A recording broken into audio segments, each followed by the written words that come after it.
오늘도 레위기 15장에 기록된 이 말씀을 통해서 하나님께서 주시는 은혜를 우리가 함께 나누기를 원합니다.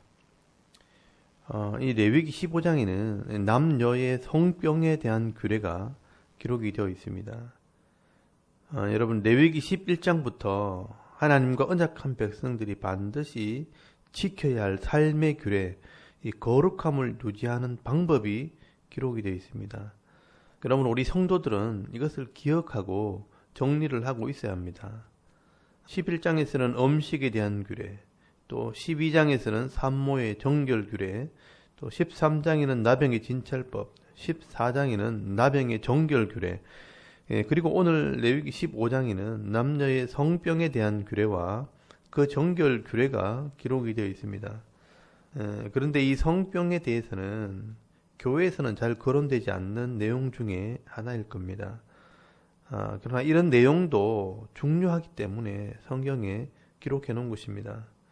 특별히 하나님과 언약한 백성들이 반드시 지켜야 할 규례 중에 기록이 되어 있다는 것은 반드시 알아야 하고 또 삶 가운데 지켜야 할 내용이라는 것을 알아야 합니다. 먼저 이 레위기 15장 2절 말씀해 보시면 유출병에 대해서 말씀을 합니다. 여러분, 유출병이라는 것은 말 그대로 하면 몸에서 피나 분비물이 흘러나오는 병을 말합니다. 남자에게 이런 병이 다 있을 수 있습니다. 성경에 기록된 병 중에는 남자 같은 경우는 백탁병이라고 표현된 곳이 있고, 또 여자 같은 경우는 혈루증이라고 표현된 곳도 있습니다. 이 모든 것이 남녀의 성에 관련된 질병을 말하는 것입니다.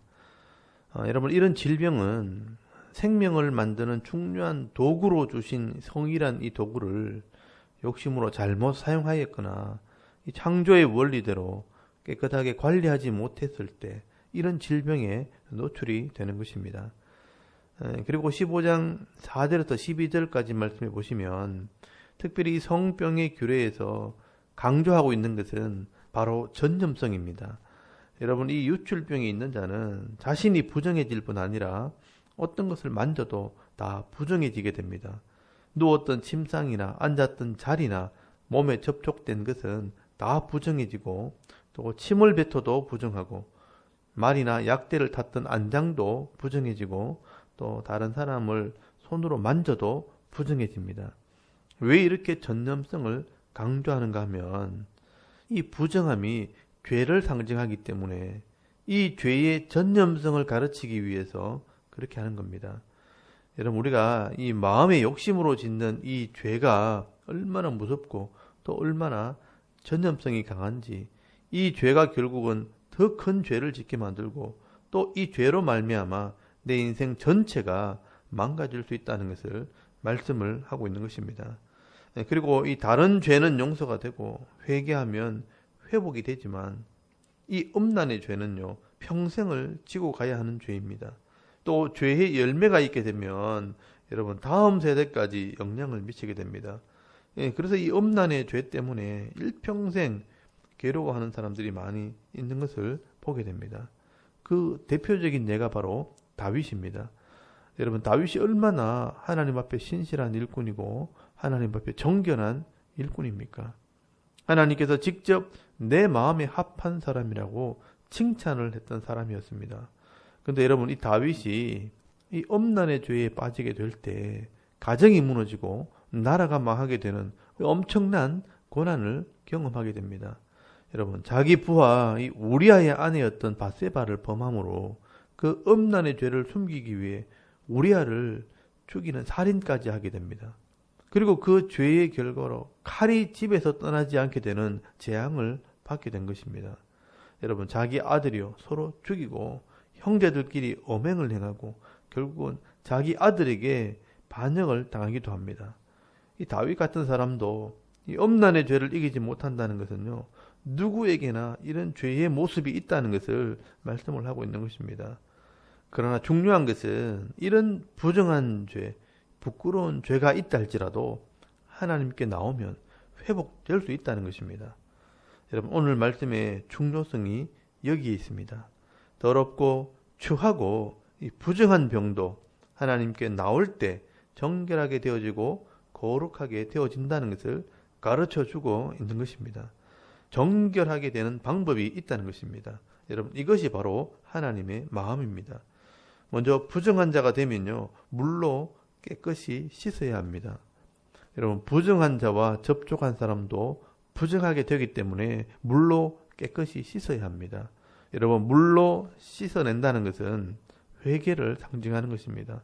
더러워졌을 때 제일 먼저 하는 것이 물로 씻는 일입니다. 이것은 하나님 앞에 내놓고 회개하는 것을 말씀을 합니다. 여러분, 15장 13절 말씀해 보시면 유출병이 있는 자는 그의 유출이 깨끗해지거든 그가 정결하게 되기 위하여 이레를 센 후에 옷을 빨고 흐르는 물에 그의 몸을 씻을 것이라. 그러면 그가 정하리니라고 말씀을 합니다. 여러분, 옷을 빨고 몸을 씻는 것은 죄를 씻는 회개를 의미합니다. 우리가 회개할 때 하나님께서 거룩한 영으로 우리 마음에 찾아오시게 됩니다. 성령이 우리 속에 오셔서 말씀으로 우리를 정결케 하고 또 새롭게 할 때 우리는 온전한 모습으로 회복되어지는 것입니다. 그리고 이 부정한 자는요, 반드시 번제와 속죄제를 드려야 합니다. 이 죄의 값을 지불하기 위해서 이 번제와 속죄제를 드리는 것입니다. 여러분, 15절 말씀해 보시면 제사장은 그 한 마리는 속죄제로 다른 한 마리는 번제로 드려 그의 유출병으로 말미암아 여호와 앞에서 속죄할지니라 라고 말씀을 합니다. 여러분, 이 번제와 속죄제는요, 이 제사제도를 설명할 때 제가 설명을 들었지만 이 예수 그리스도의 십자가를 상징하는 것입니다. 예수님께서 내 죄를 대신해서 이 십자가에 죽으심으로 우리의 모든 죄의 값이 속량되어지는 것입니다. 여러분, 오늘도 우리가 이 엄욕을 품고 음란한 죄를 지었을지라도 예수 그리스도의 이 십자가를 믿는 믿음으로 하나님께 나와 회개하는 자들에게 정결케 되어지는 은혜가 있는 것입니다. 그런데 여러분, 오늘 우리가 사는 이 세상에는요, 음란이 가득한 세상입니다. TV나 인터넷이나 이런 스마트폰에 온통 음란한 사진과 동영상과 온갖 음란한 글들과 표현들이 가득합니다. 여러분, 누구도 이 음란과 이 음란의 유혹을 피할 수가 없습니다. 우리가 이 음란을 없앨 수 없고 피할 수 없다면, 그렇다면 이런 음란한 세대 속에서 이기는 방법을 배워야 하는 것입니다. 여러분, 예수님께서도 제자들에게 이 악하고 음란한 세대 사람들이라고 책망을 하셨습니다. 바울도 술 취하지 말고 음란과 호색을 버리라 라고 책망을 합니다. 여러분, 베드로도 음란과 정욕과 술 취함과 방탕함과 연락을 버리라 라고 책망을 합니다. 이런 문화와 이런 환경 속에서 우리가 이런 음란의 죄의 무서움과 이 전념성을 안다면 하나님 말씀을 통해 우리 스스로를 무장하는 그런 성도들이 되어야 하는 것입니다. 그래서 이 오늘 본문의 말씀이 의미가 있는 것입니다. 자신의 몸에서부터 이것을 관리하고 지키는 훈련을 해야 되는 것입니다. 여러분, 우리가 이렇게 음란한 죄에서는 너무 쉽게 무너질 수 있는 이런 약한 존재라는 것을 우리가 알아야 합니다. 그래서 남자든 여자든 항상 몸을 정결하게 하고 깨끗하게 관리해야 하고 또 하나님 앞에서 늘 이렇게 회개하는 삶을 살지 않으면 항상 이 죄에 오염되고 죄에 물들 수밖에 없는 존재라는 것을 우리가 인식을 해야 되는 것입니다. 그래서 여러분, 16절부터 이 부정하게 되는 삶이 어떤 것인가, 이 부정함에 대해서 설명을 합니다. 이 남자의 특징은 정수가 나오는 것입니다. 여러분, 이 정수라는 것은 씨를 뿌린다라는 뜻입니다. 이 정수에는 많은 씨들이 있다는 뜻입니다. 그리고 이 정수가 몸 밖으로 나오게 되면 성경은 이것을 부정하다라고 말씀을 합니다. 여러분, 이 남자가 설정을 하게 되면 정수가 바깥으로 나오게 되면 부정하게 되기 때문에 그래서 몸을 깨끗이 씻어야 합니다. 그리고 18절 말씀에 부부관계도 정수가 나오기 때문에 부정하게 되는 것입니다. 그래서 몸을 깨끗이 씻어야 세균을 통해서 오는 질병을 막을 수가 있는 것입니다. 영적으로는 정결함, 또 육적으로는 건강을 유지할 수 있는 겁니다. 그리고 19절 말씀에 여자의 몸의 특징은 한 달에 한 번씩 하혈을 하는 것입니다. 여자의 경우도 일정한 나이가 되면요, 한 달에 한 번씩 하혈을 하도록 되어 있습니다. 하와가 범죄함으로 잉태하는 고통이 더해진 것입니다. 그래서 이것도 부정한 것입니다. 그러므로 이 기간 동안에는 몸을 깨끗하게 씻어야 합니다. 그리고 20절 말씀해 보시면 그 부정한 기간 동안 누웠던 자리나 앉았던 자리가 부정하기 때문에 그것을 만진 자들은 옷을 빨고 물로 몸을 씻어야 합니다. 이렇게 함으로 이 부정함, 이 죄가 얼마나 무서운 것인가 하는 것을 생각하게 되는 것입니다. 여러분, 영적으로는 이 정결함을 강조하고 있지만 이 피를 흘림으로 몸이 약해졌을 때 사람과의 접촉을 피함으로 몸을 보호한다는 그런 의미도 있는 것입니다. 그리고 결혼한 사람일 경우에는 이런 하혈하는 기간 동안에는 부부관계를 가지면 안 됩니다. 남자나 여자에게 다 부정해지기 때문에 특히 여자의 건강에 좋지 않습니다. 여러분 24절 말씀해 보시면 누구든지 이 여인과 동침하여 그의 불결함이 전염되면 이래 동안 부정할 것이라. 그가 눕는 침상은 다 부정하니라 라고 말씀을 합니다. 여러분, 여자가 하혈한다는 것은 살을 찢고 피가 몸 밖으로 나오는 것이기 때문에 여러 가지 세균에 오염되거나 감염될 수 있습니다. 그렇기 때문에 몸이 좋지 않거나 마음이 힘들 때 면역성이 떨어지면 염증이 생기고 쉽게 병이 들게 되는 것입니다. 그리고 여자가 하혈하고 일주일이 지나면 원래대로 회복되어야 되는데 이 기간이 지났는데도 몸이 회복되지 않으면 내 몸에 이상이 있다는 것입니다. 그래서 반드시 병원에서 진찰을 받아야 합니다. 그리고 일주일 만에 하혈이 그치면 또 일주일이 지나야 몸이 온전하게 회복이 됩니다. 그러면 속죄제와 번제를 드림으로 영육이 회복되어지는 것입니다. 여러분 28절 말씀해 보시면 그의 유출이 그치면 1회를 센 후에야 정하리니 30절 말씀에 속죄제와 번제를 드려 속죄하라라고 말씀을 합니다. 여러분 하나님께서 몸을 만드셨고요. 또 성이라는 도구를 주셔서 많은 생명들을 출산하게 하셨는데 이 창조의 원리를 거스르고 함부로 사용을 한다든지 또 욕심으로 잘못 사용을 한다든지 관리를 잘 하지 못하면 부정한 자로 부끄러움을 당할 수 있다는 것을 말씀을 하고 있는 것입니다. 여러분 이 부모님들은요, 자녀들이 성인이 될 때까지 몸과 마음이 건강하기를 원하는 것처럼 이 하나님도 이 죄악된 세상 속에서 구별된 자로 아름답게 살아가기를 원하시는 것입니다. 여러분 이것이 바로 하나님의 마음입니다. 여러분 성경에 보시면요, 이런 부정한 병 때문에 이 고통을 당하는 여인을 고쳐주시는 이 하나님 마음을 기록한 것이 있습니다. 여러분 마태, 마가, 누가복음에 다 기록되어 있는데요. 특별히 마가복음 5장 21절 말씀 이하에 보시면 예수님께서 회당장 이 야이로의 딸을 살리러 가시다가 12회 동안 혈유병을 앓은 여인을 만나는 장면이 기록이 되어 있습니다. 여러분 이 여인은요, 부정한 병에 걸렸기 때문에 남들한테 말하지도 못하고요, 어떻게 고쳐보려고 온갖 의사를 다 찾아다녔습니다. 그런데 돈은 돈대로 쓰고 병은 고치지도 못하고 온갖 수치를 다 당하면서 12년을 고생을 한 것입니다. 그러던 차에 이 예수님의 소문을 듣게 되었고 그리고 용기를 낸 것입니다. 부끄러운 병이라 말도 못하지만 예수님을 한번 만지기만 하면 내가 고침을 받지 않겠는가 하는 믿음을 가지게 된 것입니다.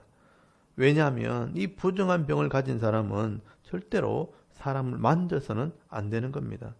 근데 이 부정한 병을 가진 사람이 다른 사람을 만진다는 것은 같이 죽자는 것이 되기 때문에 다른 사람들을 만지는 것은 절대로 있을 수 없는 일입니다.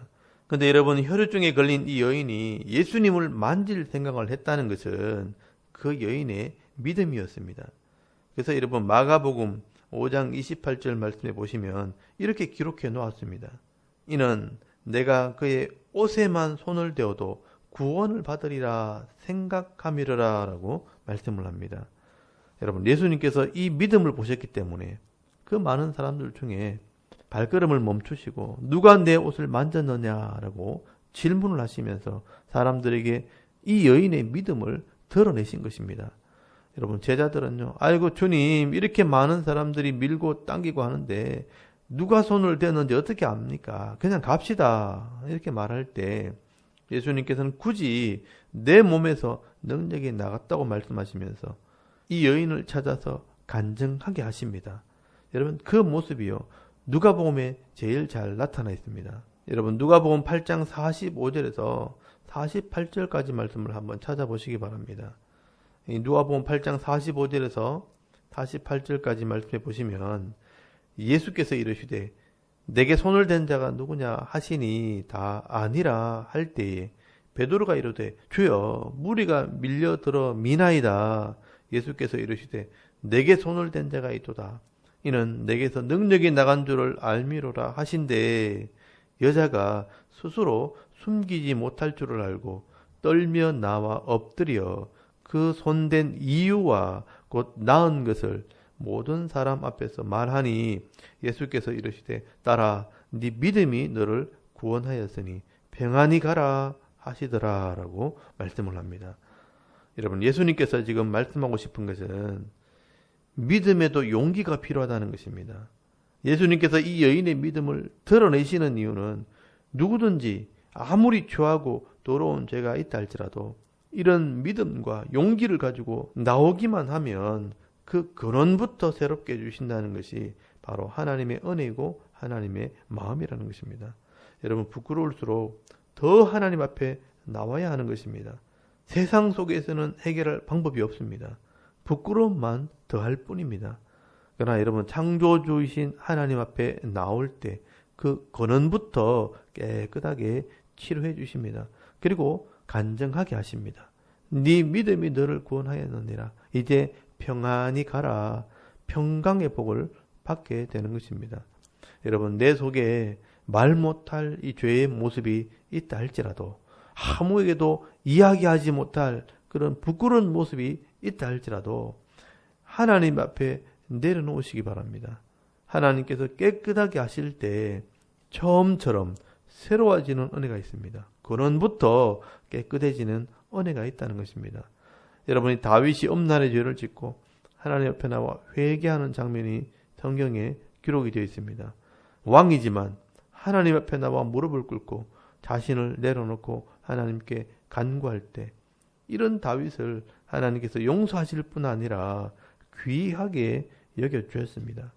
하나님께서는 이렇게 상한 심령으로 하나님께 나오는 자를 멸시하지 않으시고 기쁘게 받아주십니다.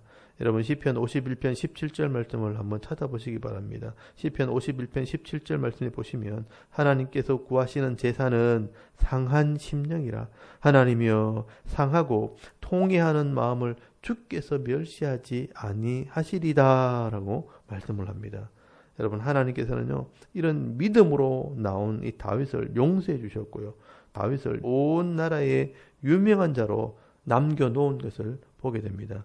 여러분, 하나님께서는요, 우리의 약함을 아시고요, 우리의 부족함을 아시기 때문에 우리를 기다리십니다. 믿음을 가지고 나오는 자들에게, 상한 심령을 가지고 나오는 자들에게 이 회복의 은혜를 부어주시는 것입니다. 그래서 오늘 이 레위기 15장 31절 말씀에 이 하나님 마음을 기록해 놓았습니다. 너희는 이와 같이 이스라엘 자손이 그들의 부정에서 떠나게 하여 그들 가운데 있는 내 성막을 그들이 더럽히고 그들이 부정한 중에서 죽지 않도록 할 때니라 라고 말씀을 합니다. 여러분, 내 백성이 이것을 알아서 스스로 더럽히고 죽음에 이르지 않도록 스스로 정결하기 원한다는 것이 바로 하나님의 마음입니다. 여러분, 오늘도 우리를 눈동자같이 살펴주시는 이 하나님 앞에 자신을 내어놓고 늘 하나님을 가까이 하는 삶을 살 때 거룩한 자의 삶을 살아가는 저와 여러분의 이런 영적인 삶의 모습이 되실 수 있기를 주의 이름으로 축원합니다. 아멘. 우리 잠깐 기도드리겠습니다. 오늘도 우리를 정결하게 하옵소서. 또 나라와 민족과 교회와 가정을 위해서 여러분 기도하시고요. 또 개인의 기도 제목을 따라 기도하고 오늘 하루 삶을 시작할 수 있기를 바랍니다. 다 같이 우리 하나님께 한번 기도드리겠습니다. 살아계신 하나님, 은혜를 감사합니다. 오늘도 이 아침에 하나님을 예배하게 하시옵소서.